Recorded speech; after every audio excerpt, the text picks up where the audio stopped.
You are listening to KC Sports Network, the #1 podcast network for today's Kansas City sports fans. With former players from your favorite teams, informed perspectives, and former insiders, this is the place for you. You can find us wherever you listen to podcasts, or on our YouTube channel, all over social media, or our morning newsletter, KCSN Daily, dedicated to your Kansas City Chiefs. KC Sports Network is proudly presented by Emprise Bank, your partner in possible.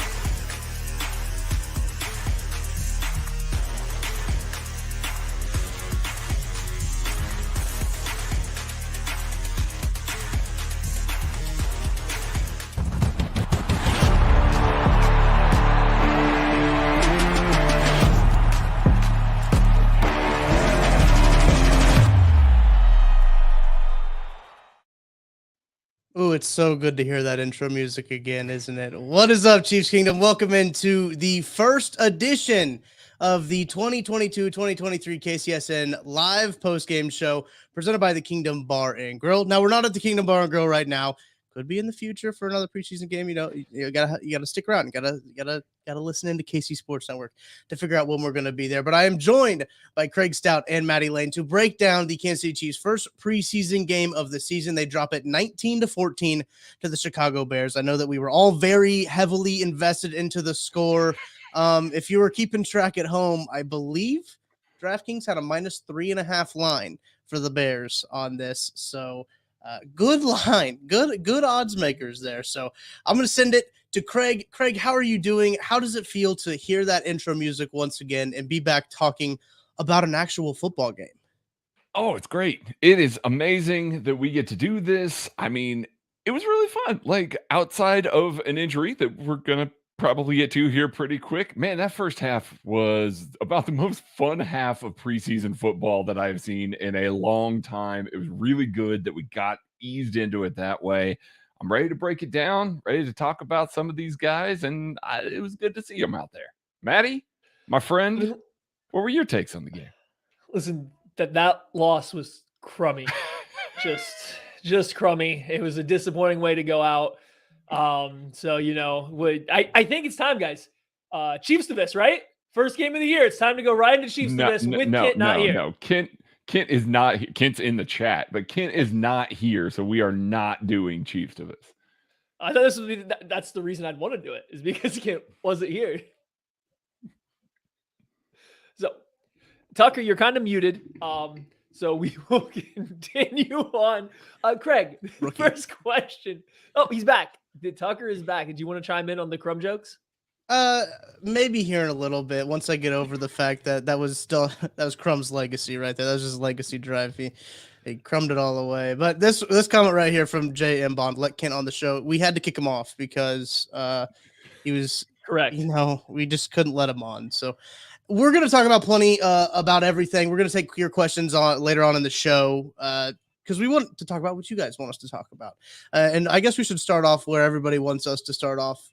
Dustin Crum was 6 for 11, 18 yards, could not stop targeting Jordan Franks.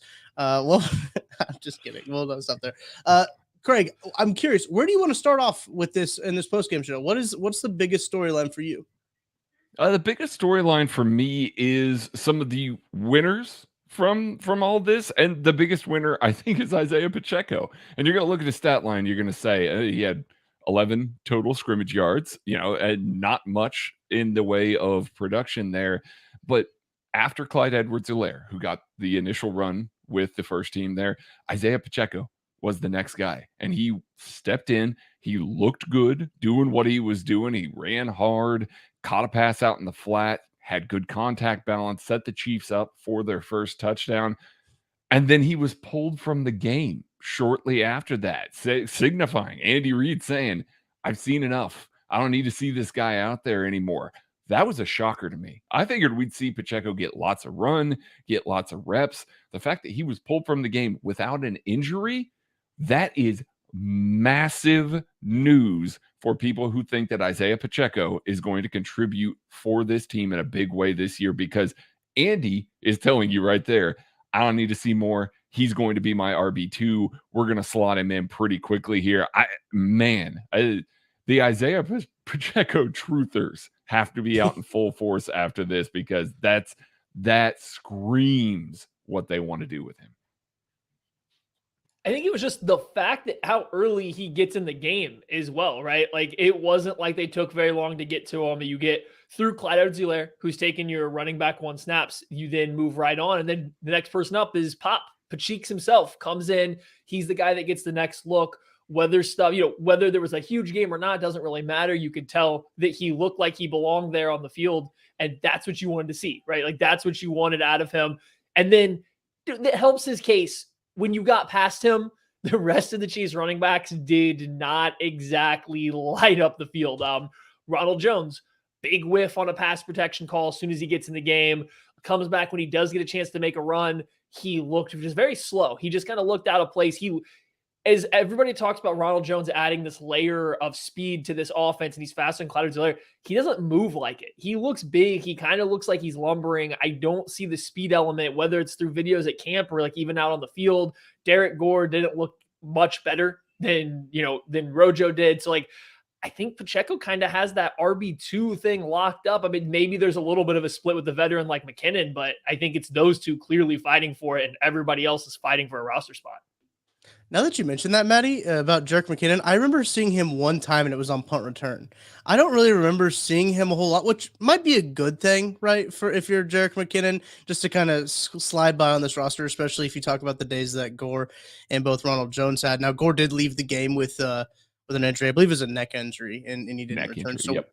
We'll keep an eye on that and see how that goes. But yeah, Isaiah Pacheco, sometimes in these preseason games, you can tell a lot by what doesn't happen, right? I think when I talk about like running backs, and I started thinking about this talking with some of the buddies, is Josh Jacobs in the Hall of Fame game played a whole lot. Like, that's weird. And if Isaiah Pacheco would have went out there and played a whole lot, we probably wouldn't have thought a whole lot about it. But he went out there and didn't play a whole lot. So it's all very interesting to see what's going on with the running backs there. And I guess we'll just keep it there with Ronald Jones. Maddie, you touched on him a little bit. It's also very hard to judge both Jones and Gore because of the offensive line. I see some stuff in the chat about the backup offensive line. They weren't great. And that's not sugarcoating anything. I'm not going to sugarcoat it. They were not very great. It's very hard to judge Ronald Jones based on, that offensive line. So what did you think about Jones, Craig? Yeah, I didn't love it. Now, obviously, he's having to dodge guys as soon as he's getting the ball. Like, I mean, it does mess up some of your rushing lanes. It does mess up some of the stuff, but he didn't look good in the limited stuff that he did have, where he had a little bit of space. They gave it to him on a short yardage carry. We largely see him as a guy that's going to be able to pick some of that stuff up, and he wasn't able to pick it up. They had to turn to Michael Burton for that, who picked it up in typical fashion for Michael Burton. So you look at some of the things that you have seen from him in the run game, and it didn't really show up. It didn't really show up in the way that you would expect it to. And then the known bad things of the pass protection were there as well. So I looked at this, I mean, with Pacheco going out, Jet McKinnon, not really getting a whole lot of run. Ronald Jones got a ton of run, ton of opportunities to try and really show that he deserved a spot on this team. I kind of had him on the outside looking in going into this game. I definitely have him on the outside looking in after this game. Like, I think that they might just keep 3 running backs after this, just because I don't really see that he is so important that he needs a roster spot, especially, again, as we've talked about time and time again, when he doesn't play special teams. And I think the bigger issue for me is, like, I fully understand when the second string offensive line wasn't good, and then the third string was abysmal. It's a danger to even have anybody attempt to go out there and play behind whatever the Chiefs were fielding at the end of the game. It was that bad. The second string wasn't good, but it wasn't so bad that I don't think a running back couldn't shine a little bit. So if Ronald Jones, if Derek Gore were that guy, they were going to be that dude, I think you would have seen them flash a little bit more. And for Ronald Jones specifically, my issue is more of just how he looks moving on the football field.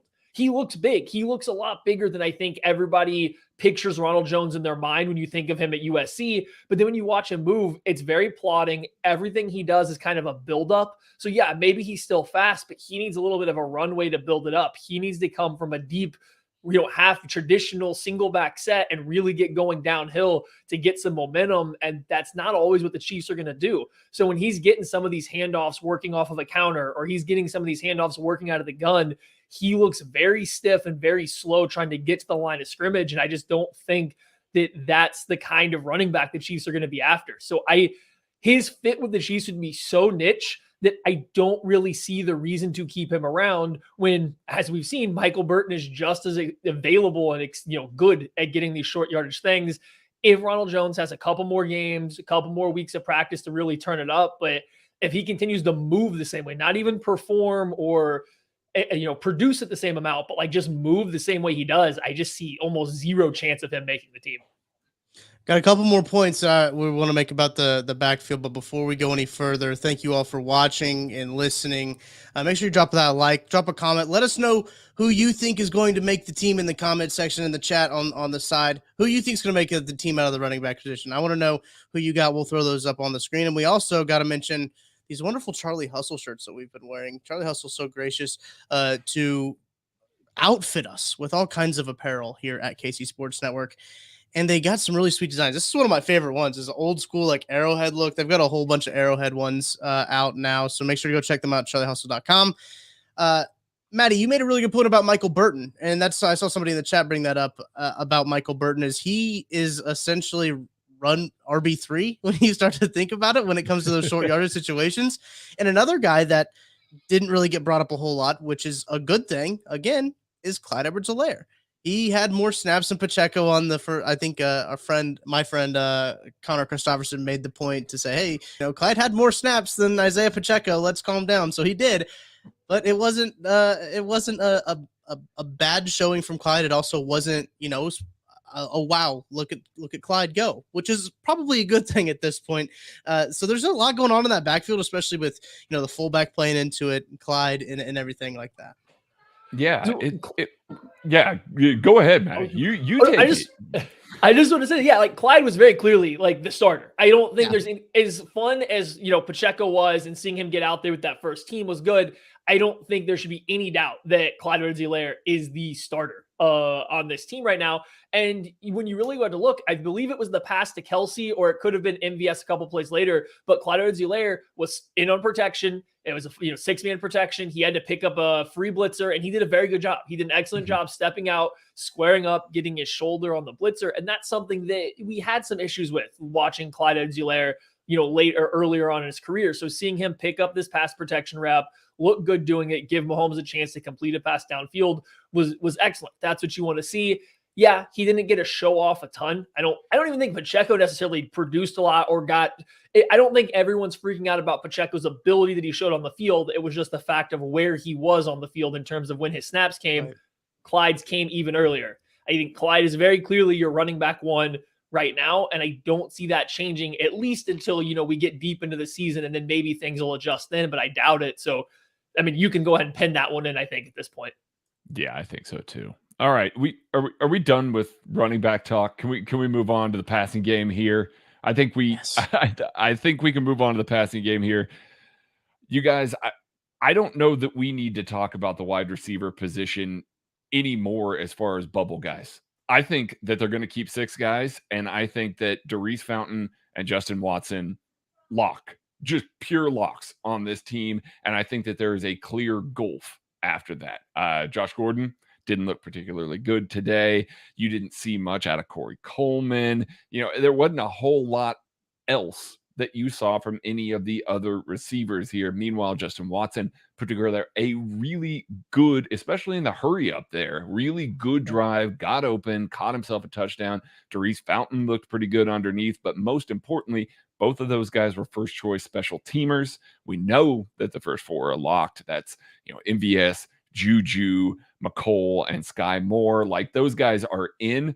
I think they're keeping 6, and I think those are the 6. And I don't know that there's a whole heck of a lot, barring injury, that could change that for me. Like, I think that group is just locked in. I'm putting it in Sharpie now at this point, that they are going to keep 6, and it's going to be those 6.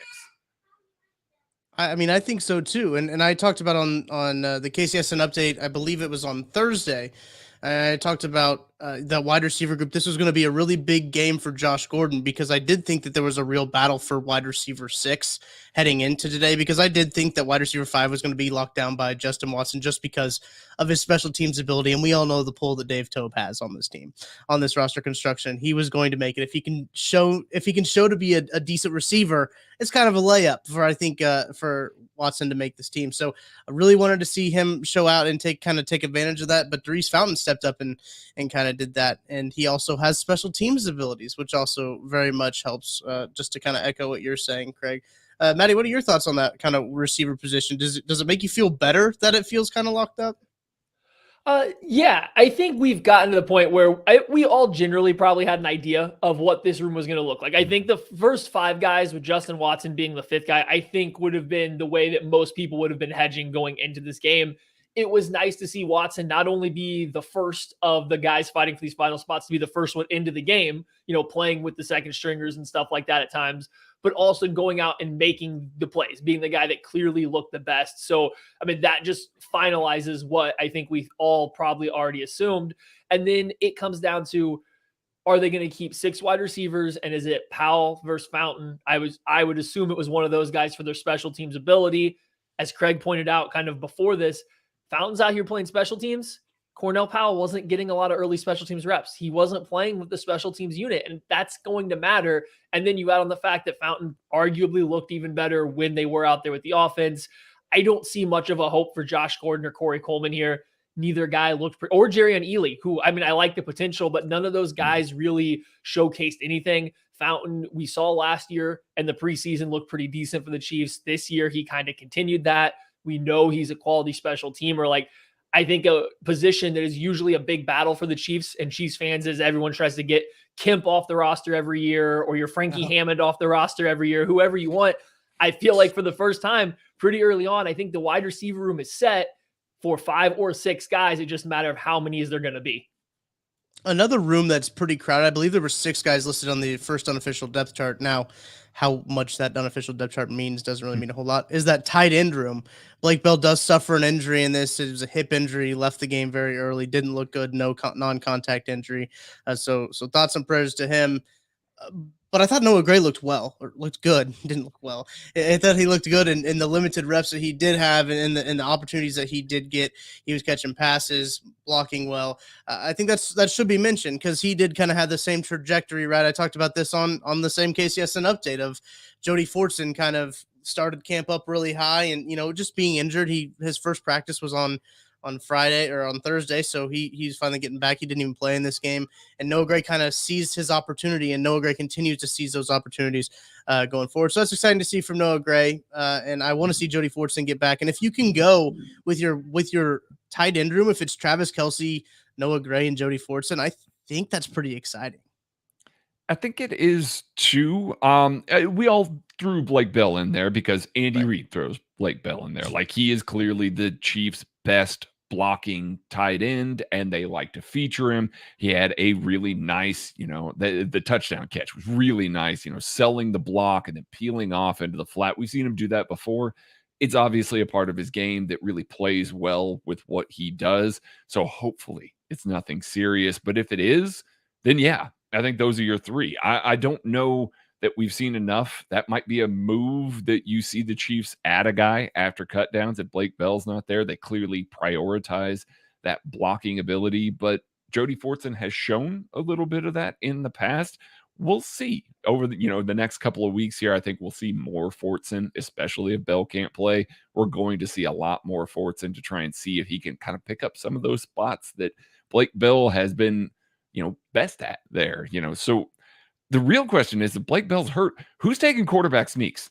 Is it Noah Gray? Are they going to line him up under there? Do they trust him to do that? I mean, I don't know. Maddie, how did you feel about Noah Gray today?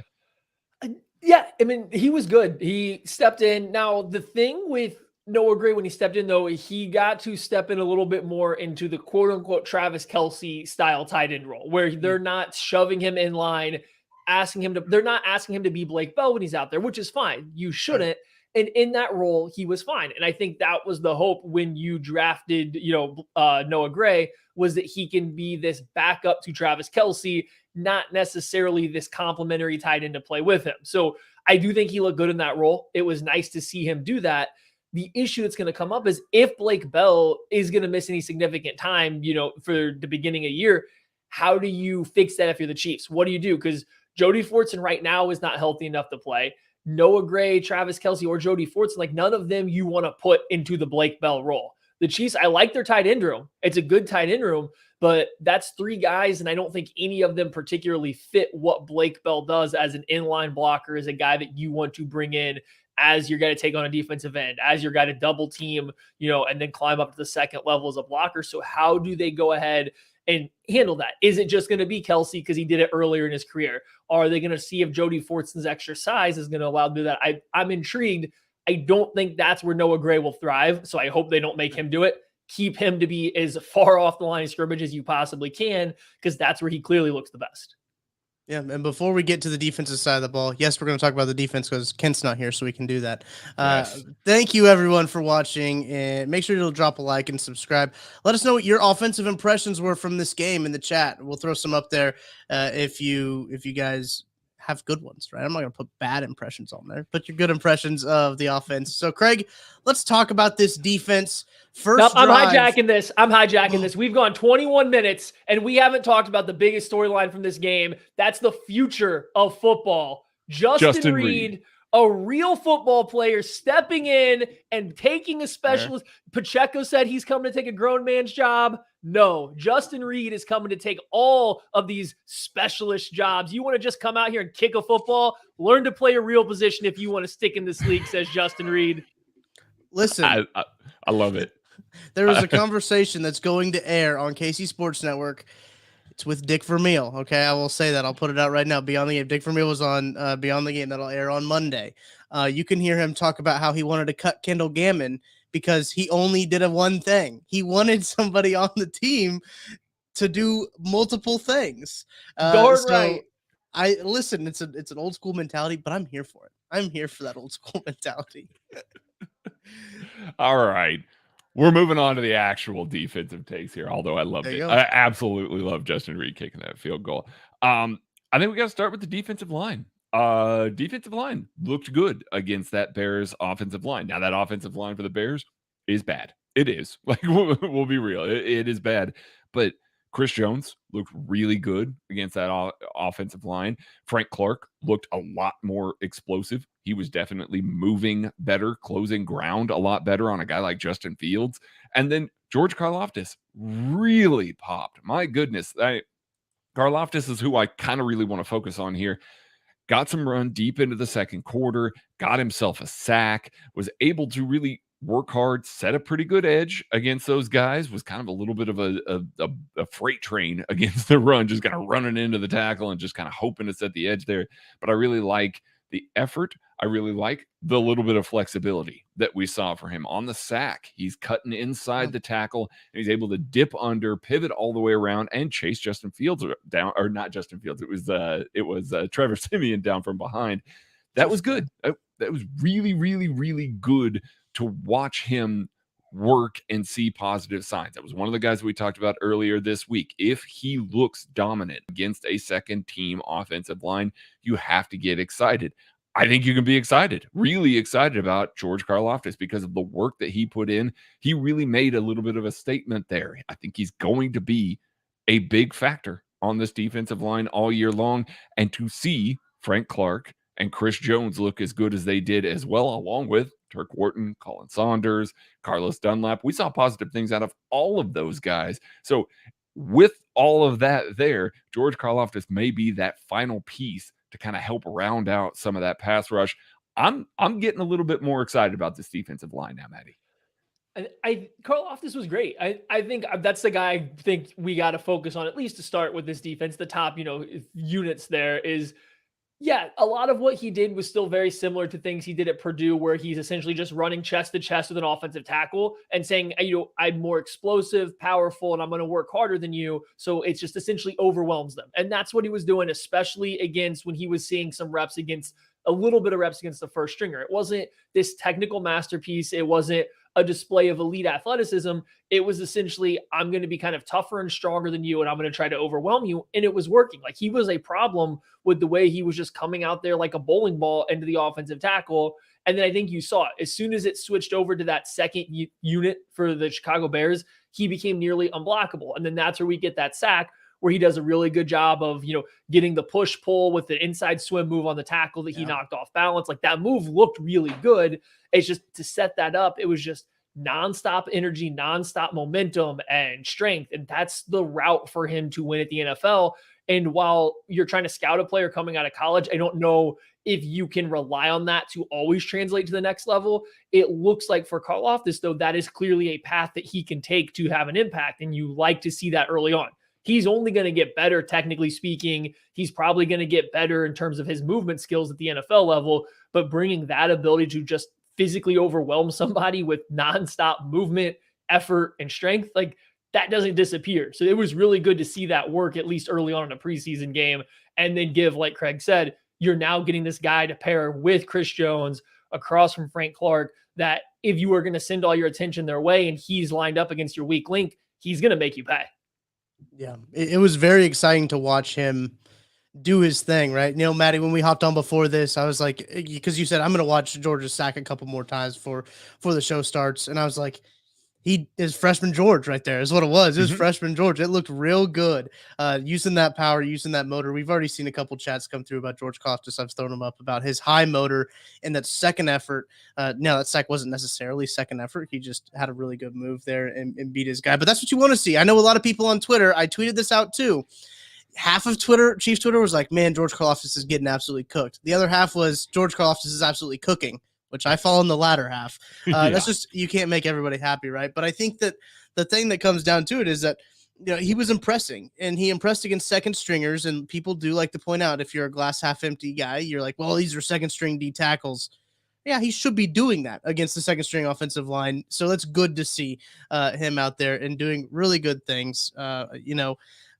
I really thought Chris Jones played really well, but that's not a surprise, right? That's what Chris Jones does. He worked a bad offensive line. Yeah, he did what he was supposed to do. That's a lot. Okay, this is a lot of like preseason. Do the things you're supposed to do, and then you're gonna be all right. Clyde did that. We talked about on the offensive side of the ball. A lot of those guys on offense did what they were supposed to do. Guys on defense took care of business too. Willie Gay, I know, Maddie, we'll talk about his one run fit that he had was very good. But see, we didn't get, it was a very good run fit. There's just a lot of good things I think you can take from the front seven of this Chiefs defense.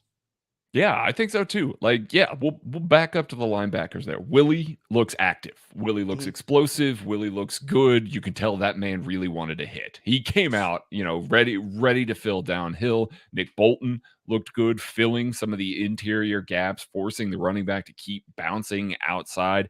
There was a lot of good to be seen, not just in the first teamers there, but I like some of the stuff that we saw with some of the second teamers there. I think that Darius Harris had a very good game. And I think that you might be able to kind of push him towards that linebacker 5 spot right now. I think Leo Chanel there's a lot of positive indicators there. He doesn't look good in coverage. Certainly doesn't. There was a lot of exposing there, but my goodness, his run fits are fantastic.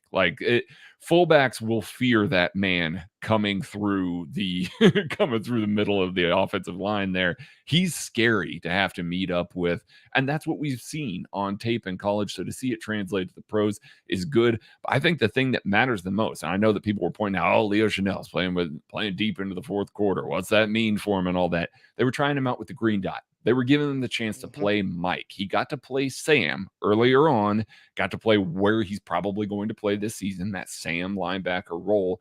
They moved him to Mike at the end of the game because they wanted to get a feel for what it's going to be like to call plays. They want somebody that they can trust to do that, and they obviously feel like he can do that. That's a big positive thing for him as well, kind of like how we talked about Pacheco being pulled from the game early. Him getting those opportunities to be the Mike and be the green dot as a rookie, like we saw with Nick Bolton last year, is an extremely positive thing, regardless of how he played in that position. It's an extremely positive thing that they're trusting him to do that already, Maddie. Yeah, it was. And it's the thing with Leo Chanel is he was looking, I don't want to say like great, but he was looking like he belonged when he was playing at Sam. Like he looked like he belonged out there. Yeah, he looked like a rookie, but he was a violent downhill run stuffing linebacker, just like we all kind of were expecting from him. And he very much looked like he fit in that role. It didn't look like the game was too fast. It didn't look like it was too physical. He looked like he was fitting in. Yeah, there's struggles in space. Yeah, there's struggles in coverage. That's kind of to be expected. So he did exactly what he was supposed to. But the next step, and I think we saw this with Nick Bolton last year when Anthony Hitchens was out, and I'm not comparing them to as players, but when Nick Bolton was playing as the Mike, when he had the green dot and he was playing at the Mike, there was a different level of decisiveness, and he almost seemed like he was seeing things a little bit clearer. It almost looked like Chanel, that was kind of happening for him too. When he was the one calling out the plays, he obviously knows the play he's calling maybe even a little bit better than when he's hearing it from someone else. It was almost like he was playing even a little bit faster than he was when he was playing Sam. And again, not that he was bad. Maybe part of that was playing against backups, but he just looked good. So now all of a sudden you have a guy that is carving out not only a potential starting role, but he can be your backup at another position. Because to my knowledge, none of the other younger linebackers that you think are going to be around for a while are getting those opportunities.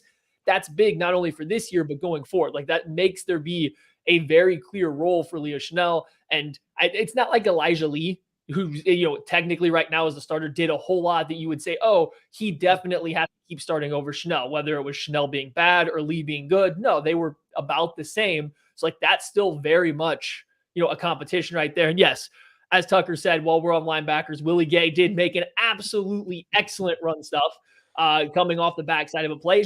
It's good to see. Sometimes Willie Gay makes great run fits. Other times he makes really bad run fits. It's a mixed bag. So you hope he cleans that up this year to stay on the field a little bit more often. It was nice to see him do that in this game. It got me excited. And then I believe we did have a comment from some JMB Bond from Twitter, or from Twitch, the Twitch, as BJ calls it, said that Willie is the most fun guy to watch on and off the field. True. There is nobody more excited than him on the sideline. Nobody. I made a note of this in the KCSN update on Friday, of that it seems like he's kind of taken on that vocal leader role ever since, Tyron left. And even on social media, he's been a little bit more vocally active. And you can hear him when I'm out at camp. You can hear Willie, Willie and Frank and Chris are always the guys all chirping and everything like that. So it's good to see him kind of embrace that role. And I'm excited to see how he kind of works into that role. And another question I was going to ask you guys about the linebackers was Elijah Lee, Jermaine Carter as well. I know that some people I saw on Twitter were a little upset that Carter was getting the reps before Leo Chanel was. Listen, it's all right. It's week one. It's preseason week one. So what did you guys think? I know, Maddie, you touched on Elijah Lee a little bit. Craig, what were your thoughts on Elijah Lee? I thought he was fine. Like Matty said, he was fine. There was a little bit of an issue with him getting, passing guys off to the deep safety, passing to Brian Cook on a big play that was there. But that was kind of everybody with the second and third team safeties. There was a lot of issues passing from that apex role that he was playing in that different, or in that coverage look. But other than that, I think he looked fine. He stacked a couple of offensive line. He got blown off the line a couple of times. He looked like he moved with purpose. He saw the game well. So that's good. Jermaine Carter also looked fine. I think every time that people see him, I think when the Chiefs first added him this year, there was a lot of talk about, oh, he's a smaller guy. Maybe he's going to be in the dime. Maybe that's going to be the case. He's definitely bulked up. Definitely put some mass on him so that he can try and play. Big and sluggish to me. Yeah.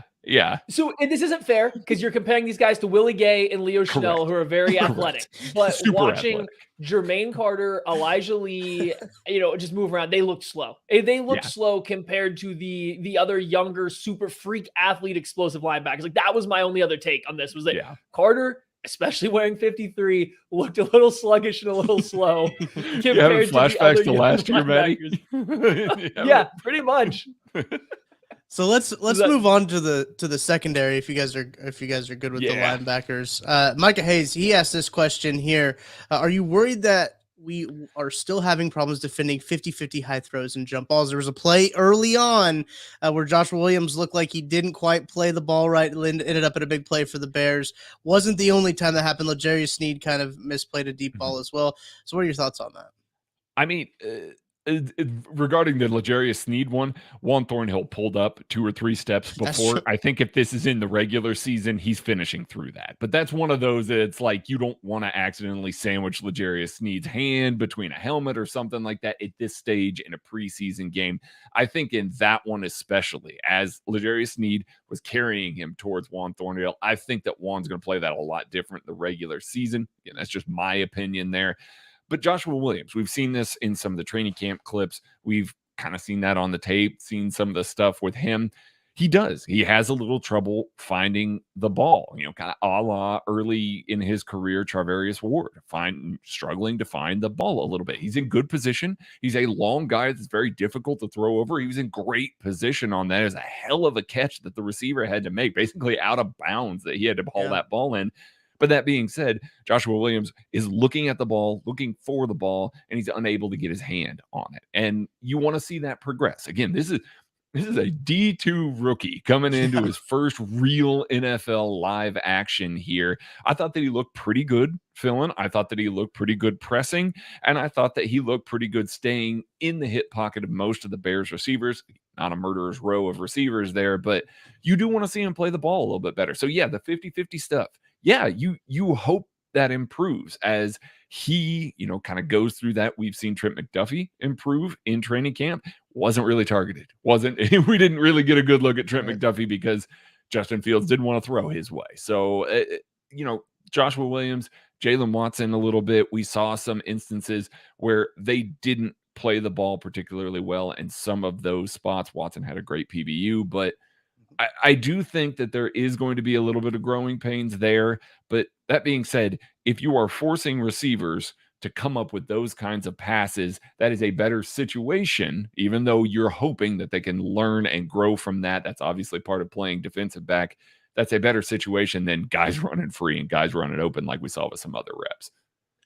I think this is something you've clearly seen, whether it's offensively or defensively or a combination of both, the Chiefs work on during training camp. There's been a lot more sideline throws that have been jump balls for whether that's Mahomes or whoever the quarterback is getting used to throwing them, whether that's for the receivers getting used to catching them or the defense having to defend something that has given them some issues in the past. Like, they've clearly been working on this. So yes, it's definitely still an issue. But the thing now is, these are all new guys. Like, the only holdover from last year was L'Jarius Sneed, and now he was one of the guys that maybe, I don't even want to say misplayed a ball. He just didn't make the right particular play on it.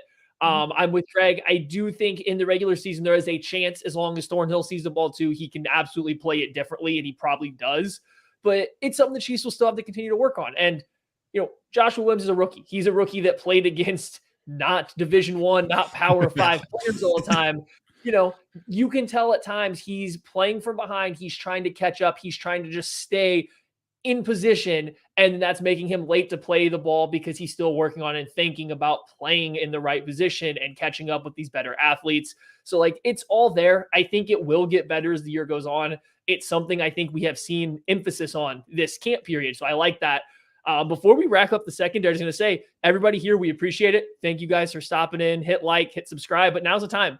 If you guys have questions about the game, start throwing them in the chat. We're going to wrap up the rest of the secondary, but as long as we have some to work through when we're done, we're taking your guys' questions. So anything you have from the game that the Chiefs just played, send them our way. I want to ask Tucker, did any of the safeties jump off the screen to you? It's a weird position to watch for a preseason game. Was there anything from the safety room, though, that kind of caught your attention in this one? I think Brian Cook is an easy answer there. I think, but maybe not necessarily. I thought he played well on special teams, which also helps him in terms of being on this roster. Craig mentioned, before we hopped on, there was a couple communication errors, and that's going to happen early on, especially with a young team, with some young safeties out there. When it comes to the defense, I've said this to somebody, I can't remember if it was on air or what. I've talked to a lot of people about the Chiefs. So I think that there's going to be, as Craig mentioned, growing pains for this defense. And I just want people to be prepared for maybe the first 3-4 weeks of the season. They're not going to be, a lockdown defense. And maybe that that probably won't be the case because they have a really hard schedule too.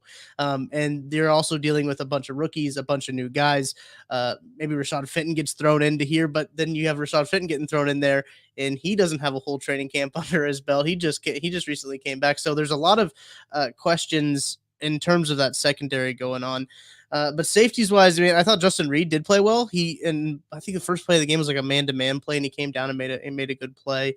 Juan Thornhill, there's a lot of talk. I've got one of my best friends is a Bears fan, so he made sure I heard about Juan Thornhill hitting Justin Field on that slide. That should have been a penalty. It probably should have been. I mean, just for the sake of it. But I did think Juan Thornhill played well. I'm excited to see what Brian Cook can do and develop. Like I mentioned on KCSN Update, I think that this game was very much a baseline for a lot of these rookies. So if you see them get better from here, I think you can live with the baseline of what Brian Cook showed from today. And just going from there, I think that there's a lot to be excited about with what he can contribute to this team, not just on the defensive side of the ball, but in the special teams way as well. Yeah. Brian Cook is just going to take a little bit of time. We saw it in camp. We saw it in this game.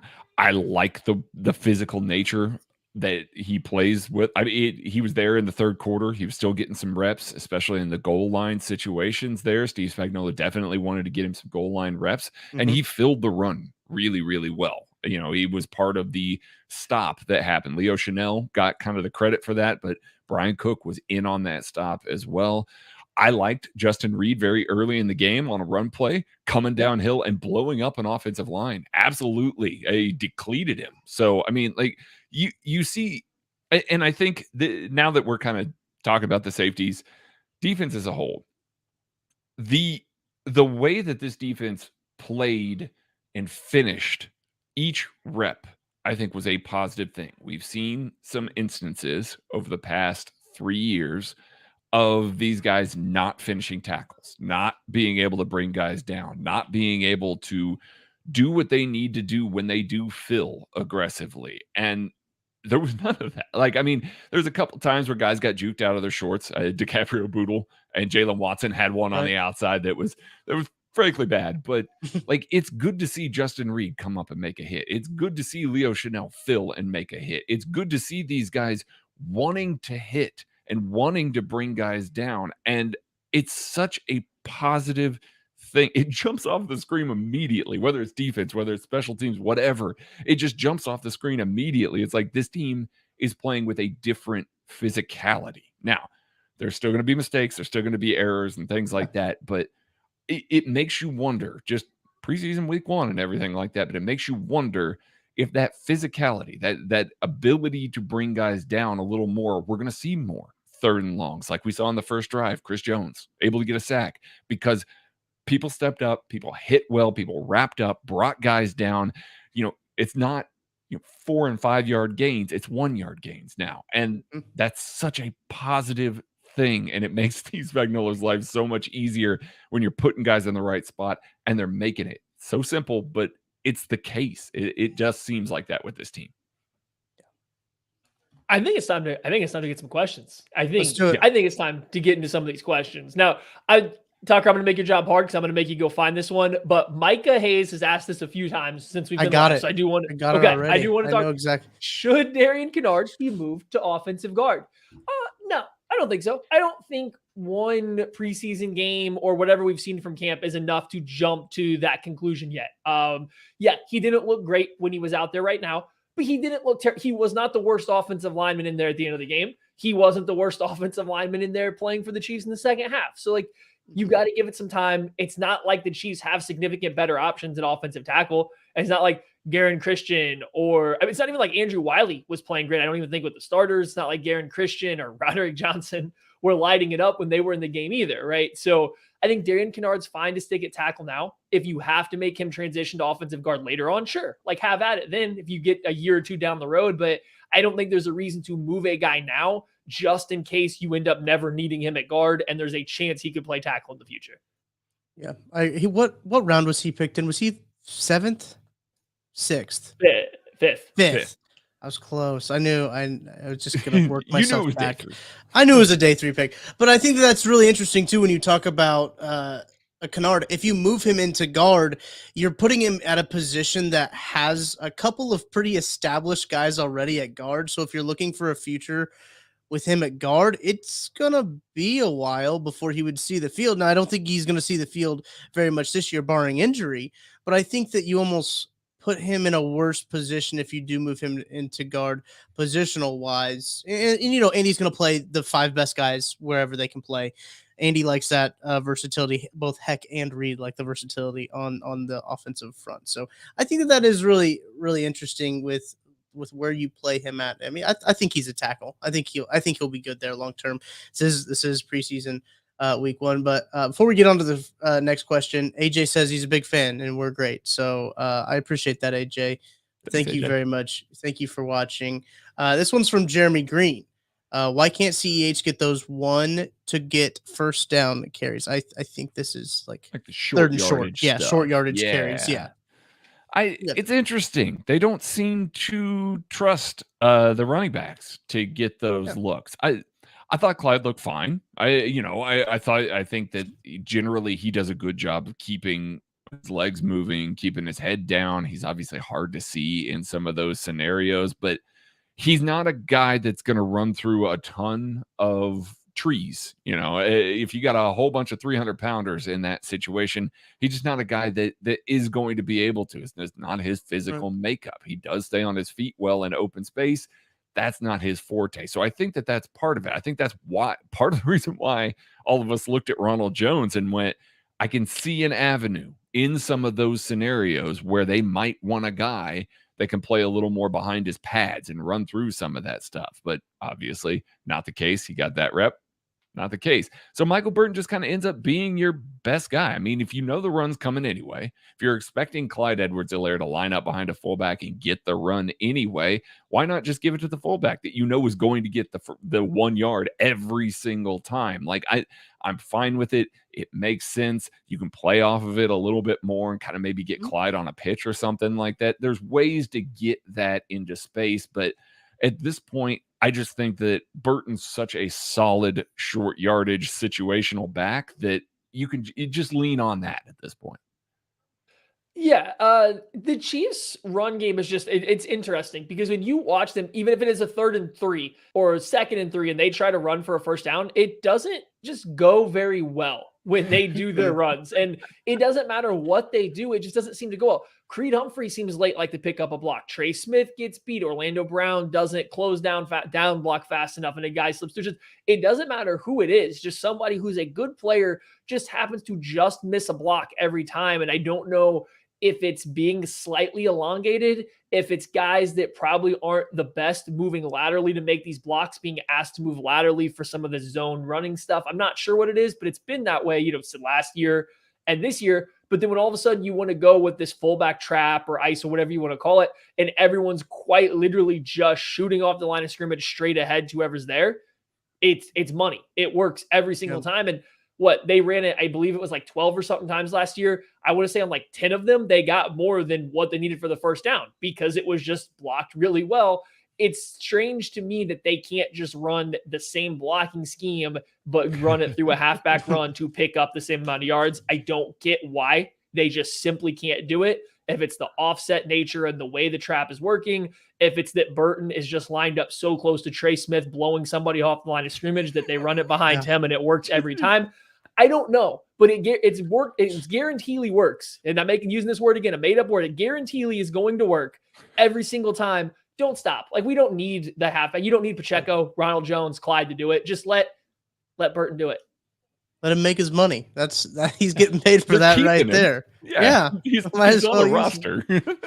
No, I can't wait to see the Andy Reid trick play off of the fullback dive fake, though. Like, I would run that on Madden all the time after you set that up a few times. So I think that's really what we're cooking towards right here. I like this question right here. This is from Longmorn16. Is Lonnie Johnson headed for a fight for a roster spot? Yeah.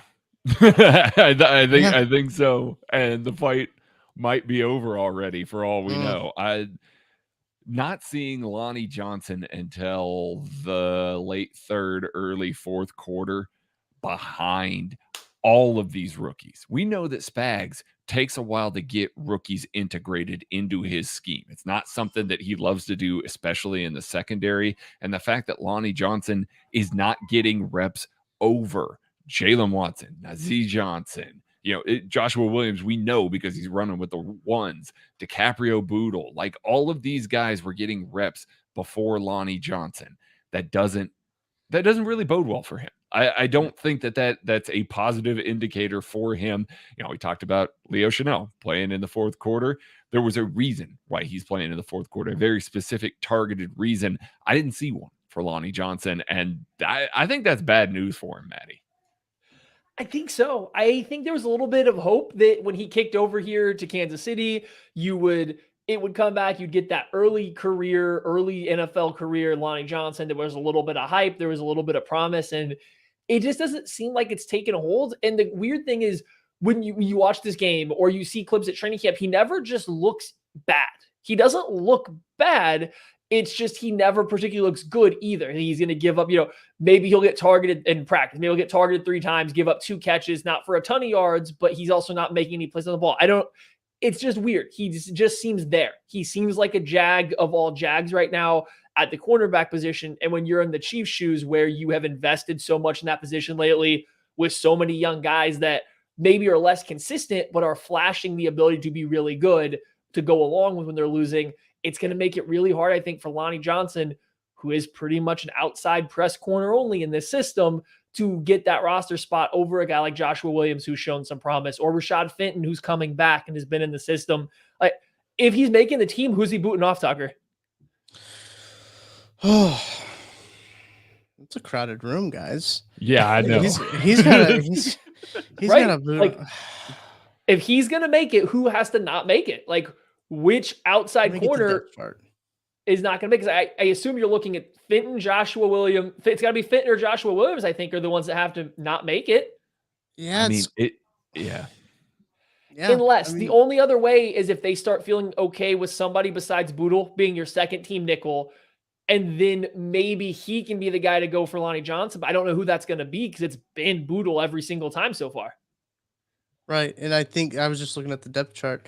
I know it's unofficial and nothing really matters from that, but it's still something to look at and give me a reference point. I just don't know if he's proven that he can outplay those guys in front of him. I don't think he's making it personally. So which kind of stinks because like you traded for that dude. And then you traded a nothing asset for that dude for fair. what it's worth, but that's fair. But yeah, it's gonna come down to the same thing with Ronald Jones. Like you signed that dude in free agency. Now only half of his money's guaranteed, but still, that still stinks. Let's see. I had a question here. I lost it. Oh, yeah, here we go.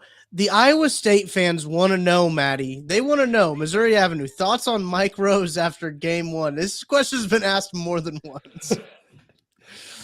Fine. Okay, comparing him to Leo Chanel, another rookie, I think the game is moving a little faster for Mike Rose than it is for Leo Chanel. He looks like he's playing catch up a little bit more frequently, and I'm sure a lot of that's with the fact that at Iowa State, he rarely, if ever, played in the box. The Chiefs are asking him to play in the box now, and you can see him working through the traffic, trying to process everything and make things happen. So, like, yeah, there's definitely a learning curve there. He didn't look like he doesn't belong on an NFL field, but I also can't say that he showcased that he looked like he definitely needed a starting or a spot on the 53-man roster right now.